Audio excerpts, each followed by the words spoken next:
Од 6 до 10 милиони лица во светот секоја година се погодени од хепатитис. Во регионот на Европа во моментот 15 милиони лица живеат со хроничен хепатитис С, а 13 милиони со хроничен хепатитис Б. Секој ден во светот по 400 лица умираат од хепатитис. Високата стапка на смртност алармира дека е потребна глобална стратегија за борба со болеста. Со цел нејзино искоренување беше посочено на конференцијата на Хепкор во Берлин, Германија, на која учествуваше и Хепар центарот од Битола. На конференцијата беа презентирани резултатите од истражувањата во 27 земји од Европа и Балканот, со констатација дека постои сериозен јас во политиките на европските земји против хепатитисот, поради што е потребно да се изгради заеднички европски и балкански пристап за сузбивање на оваа болест.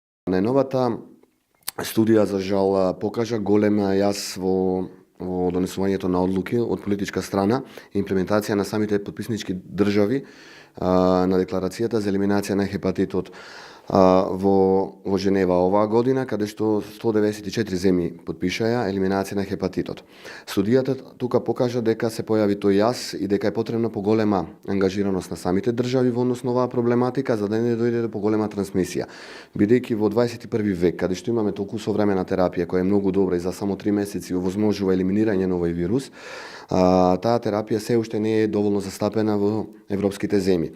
А ако сакаме понатаму да спроведуваме елиминација, потребно е поголема ангажираност од повеќе институции. И во Македонија се потребни дополнителни напори за борба против хепатитисот, велат од Хепар центарот. Податоците зборуваат дека околу 1% од населението е погодено со оваа болест, но сметаат дека реалната состојба е полоша. Од таму додаваат дека потребно е да се работи уште многу со цел и во Македонија да се елиминира хепатитисот.